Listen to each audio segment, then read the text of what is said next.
Good evening and welcome. You're watching Left, Right and Centre. I'm Vedanta Gadwala. Big lead this evening, escalating maritime tensions in the Red Sea. Two India-bound ships have been attacked in the past 2 days. We'll decode all the aspects on that. Our big lead on Left, Right and Centre this evening. Perhaps for the first time since the Israel-Hamas war began months ago, India's maritime trade is under direct threat. In just a matter of 2 days, two India-bound ships in the Red Sea came under attack, reportedly by Yemen-based Iran-backed Houthis. Yesterday, a cargo ship off the Gujarat coast with over 20 Indians on board was hit by a drone reportedly from Iran. Less than 24 hours later, an oil tanker on its way to Mumbai was hit by a drone strike. An SOS was sent immediately to the US naval ship patrolling the South Red Sea. They reported a near miss of a Houthi drone. Since October this year, ever since the war broke out, there have been as many as 15 attacks on commercial shipping by the Houthis. While there are diplomatic ramifications of this as well, of the Houthis attacking commercial ships as Israel bombards Gaza, the consequences are very real for India and India's export-import business. Now, the Red Sea and the Red Sea route, the Suez Canal route, is extremely critical for India's trade. So our big lead on Left, Right and Centre tonight, between the devil and the Red Sea, how do we secure the Suez? Well, first let's take a look at why the Suez Canal and the route is so important for India. Well, we have, of course, important trade that sort of passes through this route, and what's at stake for India is extremely critical. 65% of India's Brent crude passes through the Suez Canal route. Now, oil imports worth $105 billion used the Suez Canal route in 2023. Now, what's even more important is that 9% of the cargo passing through the Suez is actually connected through India. It either originates from India or ends up coming to India. Now, half of India's exports to Europe and North Africa use this particular route. Now, India's trade goods worth $113 billion pass through the Suez Canal. That's how high stakes this particular route is for India. But looking at it globally as well, global trade is in troubled waters because what these commercial ships actually signify is extremely significant. The commercial ships, and there are 20,000 such vessels that ply the Suez Canal route every year, represent 12% of global trade. They also represent 9% of global oil demand, 6% of LNG or liquefied natural gas imports. They also represent 30% of container shipments. That's how critical this particular route is. But how does it actually disrupt global supply chains? Let's take a look at that. Well, because of the increasing maritime tensions in this particular routes, ships tend to take a detour from the fastest Asia-Europe route, that is the Suez Canal route. This in turn increases the transit time and also means that insurance premium actually goes up, which means, shipping rates will increase as well. This could in turn mean that global production schedules go out of gear, and that affects supply chains directly, which means that for people like you and me and for countries like India, Brent crude and fuel prices go up. That in turn mounts global inflationary pressures, and global economies, which are just recovering from the COVID era, shrink even more amid headwinds. So that's how real the impact is as far as global trade is concerned and as far as this Red Sea route, the Suez Canal route is concerned. Let's decode it now. And joining me on the panel tonight, I'm being joined by Dr. Fouad Izzadi, who's an associate professor at the Faculty of World Studies at the University of Tehran. I'm also being joined by Prabhu Dayal, a senior diplomat and the former consul general in New York and Dubai. He's also been the former deputy chief of mission in Iran. Also with me, Glenn Carl, the former deputy national intelligence officer for transnational threats. Thanks very much, gentlemen, for joining us on Left, Right and Centre tonight. Dr. Fouad Izzadi, let me go across to you first. How do you look at these developments? And this Houthi rebellion and how it can impact international waters. How grave do you think the consequences are? And also taking a cue from that, how do you look at comments from the US and the UK? The UK said that, well, Iran's influence is extremely negative in the region, and this is something that's not good for regional stability either. So how do you look at these developments? We have a genocide going in Gaza. We have about 300 people getting killed on a daily basis, mostly women and children. And the Yemenis have said many times that once the genocide stops, they would go back to the previous practice that they had. They did not start attacking Israeli-oriented ships until the Israelis started killing innocent women and children on a daily basis. In fact, they waited a few weeks. We are about 80 days since October 7, and the practice of showing support for the Palestinians started a few weeks after the massacre started in Palestine. And the best way, if countries don't like what they Dr. see... Azadi, while we all agree on the point that, you know, war is not good for the international community, and of course it is something that's being condemned across the board, but the fact of the matter is that such attacks in international waters ultimately disrupt global trade, and, you know, this is only going to sort of worsen the instability that we are witnessing across the globe. You know, you can say these points to the women and children that are getting killed in Gaza on a daily basis. They're not concerned about world stability. They're concerned about getting bombs on their houses on a daily basis. And if people are interested in world stability, they can pressure Israel to stop the massacre. We have the United States that's vetoing UN resolutions that are asking for a ceasefire. We had 152 countries a few weeks ago demanding a ceasefire. Okay. So if you want to blame the Yemenis for the atrocities that the Israelis and Americans are creating, you're welcome to do that, but that's not going to be a just cause. Mr. Glenn Carr, let me get you in at this point.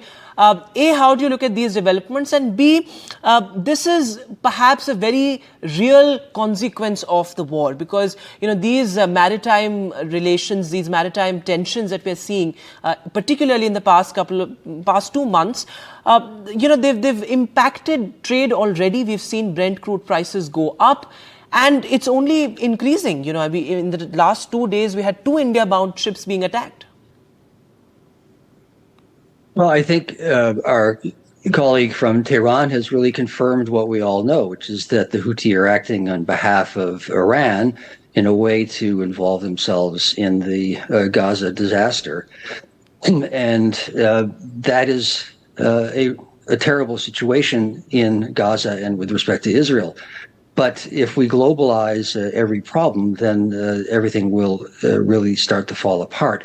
The issue here should be a focus on international law of the sea and trade and the global effects that the Houthis' actions, acting as surrogates for the Iranians, are having on India and everyone else. You very well put it. There's the direct trade effect, but there's the more diffused and global inflationary effect, and then destabilization of the global economy progressively. So what needs to be done, really? And the first step, at least, has been conceptualized, and that is that you have nations come together who wish to affirm the international normative system, the law of the sea and international trade. And India, I think, would be serving its own interests, but also the larger multilateral interests were it to associate itself with the coalition's efforts to stop the Houthi, meaning also Iran, from bringing the Gaza disaster to the Red Sea. Mr. Prabhudeya, let me get you in on that. And, India has always considered the Suez Canal space extremely sacrosanct. This is a key route for India. Of course, the fastest route as far as Asia, Europe is concerned. But at the same time, India has always attempted to make sure that there is some amount of stability as far as the Suez Canal route is concerned. How should India be looking at this? Well, India is naturally very concerned about these developments which you have referred to, because as you have pointed out, ships bound from India for Europe or the other way around have to pass through the Suez Canal. Ships almost always take this route. So any ship passing through the Suez Canal or from the Indian Ocean have to come via the Bab al-Mandab and the Red Sea, that is the Gulf of Aden and the Red Sea. And the Houthi rebels are attacking ships which are passing through this region. Now, I may mention that the Houthis had said that they will target commercial ships traveling to Israel using drones and rockets. But the reality is that they have been attacking all ships. They have not been choosing the ships which are bound for Israel, but they have been attacking all ships. So that's a very important point. This is causing a lot of disruption. I am gravely concerned at how things are shaping out. I'm afraid that there may be an escalation because the United States naturally is very concerned at these developments and is forming a multinational naval coalition. And there are about 20 countries which have joined. I think 8 do not want themselves to be identified. But that shows that there is a lot of concern internationally about these developments because of the fact that global trade is so adversely impacted by the Houthi attacks on ships going through the Gulf Ambassador of Aden. Dayal, you made a very important point that ultimately the Houthis are attacking all ships. And Dr. Azadi, come in on that point, because while you're attacking Israeli ships, while Houthis are attacking the Israeli ships in their bid to register protests, but the fact of the matter is that the ownership of these ships is extremely complicated. We don't really know which ship belongs to which country. So there's bound to be collateral damage. If these attacks continue, would you justify that? The best way to know whether the hit was correct or not is to look at the Israeli reaction. If Israelis are unhappy with a ship being hit, that shows that we have hit the right ship. India and Iran relations, as you may know, have been quite good for many, many years. In fact, India-Iran relations has increased and has been an example in the last number of years in terms of cooperation. Iran is not interested in damaging its interest and its relations with India, but we have a genocide going on in Palestine. But such attacks would only, as Ambassador Dayal also pointed out, such attacks would only escalate the ongoing situation, the ongoing war. It does not escalate it. It's the purpose is to damage Israeli interests. And when the cost of engaging in a genocide is high enough, then you can expect that genocide to stop. But do you think this could act as a deterrent? Do you think this could be a deterrent, for Israel, such attacks? The people who occupied Palestinian lands were promised a good economy. They were promised other people's land. They were promised dollars. They were promised aid. And they went to occupied Palestine. And if they don't see what they were promised, they go back to Europe, the countries that they came from. Okay. The aim is to damage Israel economically to make sure that Palestine becomes free again. And that's the cause that Indians and Americans and Iranians and Yemenis and other people should be interested in. Okay, Glenn Carl, let me get Glenn Carl in on this. Do you think it's a failure of diplomacy as well? Because we have seen multiple visits being made, multiple statements being put out, multiple conversations going on parallelly. But ultimately, do you think it's a failure of global diplomacy the fact that such attacks continue and the fact that we still don't have a permanent resolution to the war? Well, in a way, I think that it's almost unfair to blame the global community for the crisis in Gaza. There are a number of countries that have leveraged, the United States, of course, being probably the first of them, but not the only one. Qatar and Egypt and Iran and several others.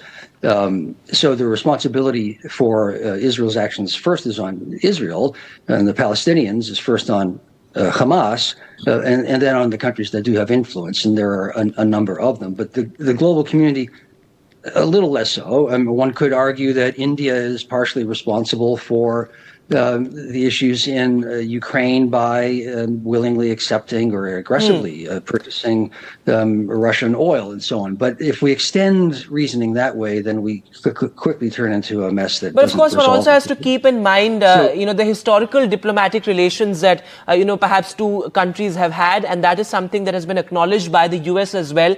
But Ambassador Prabhu, just looking at how India should go ahead, going forward diplomatically, because it has been a bit of a diplomatic tightrope for India as well, given the fact that, India and the Middle East are key trade partners as well. There has been a lot of investment in the past couple of years, particularly. So how should India be looking at it diplomatically when it comes to that balancing act, balancing India's relations with the Middle East, and at the same time condemning such attacks? India has very close relations with the countries in the Middle East. That's the Arab countries, Iran, and also with Israel. So we have been consistent in our policy that there has to be peace in the region, and that as far as the immediate crisis is concerned, the humanitarian situation has to be addressed. And in the longer run, there has to be recourse to the two-state solution, because there has to be a realization that the present situation cannot be allowed to continue.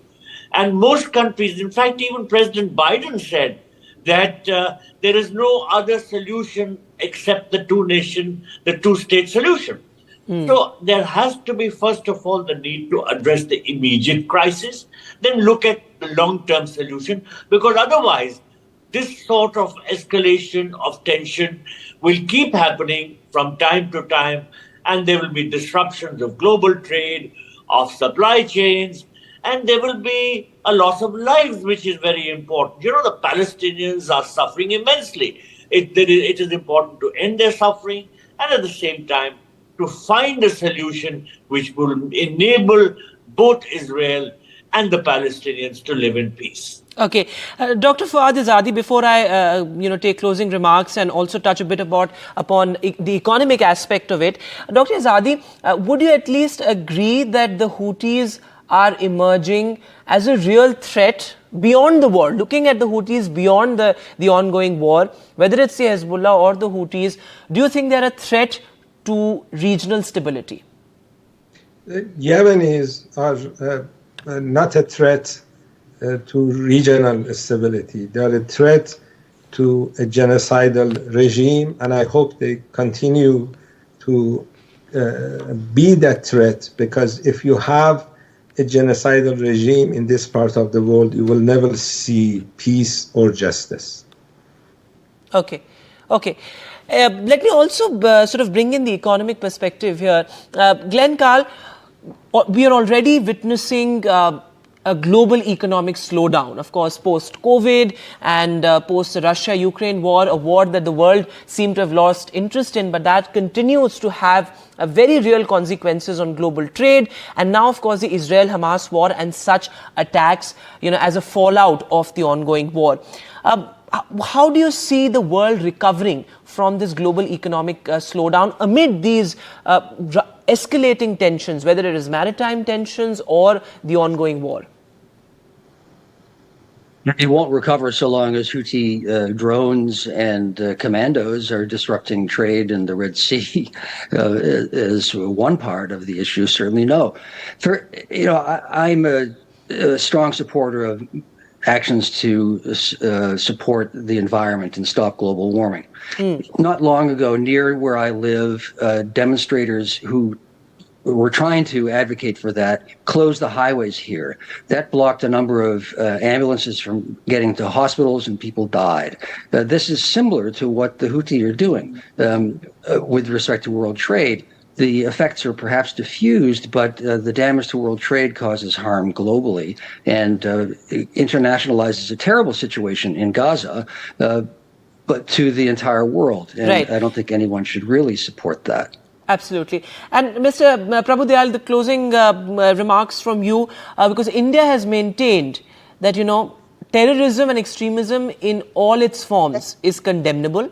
And that is something that India will not stand for or support or even, let go, whether it is, domestic terrorism or, extremism abroad. Well, of course, we have been very consistent in saying that terrorism is a global menace and has to be combated. But many other countries were indifferent to the phenomena of terrorism till it hit them. And now, of course, they are prepared to go the whole distance. India is hopeful that a UN convention on terrorism should be signed so that there can be a clampdown on terrorist activities. But coming back to the situation, Right. I think that the important point is that the hostilities in the Gulf of Aden and the Red Sea have put a chokehold on Absolutely. the passages of ships through the Suez Canal. And as you mentioned in your introductory remarks, the artificial sea levels waterway, that is the Suez Canal, handles about 12% of global trade.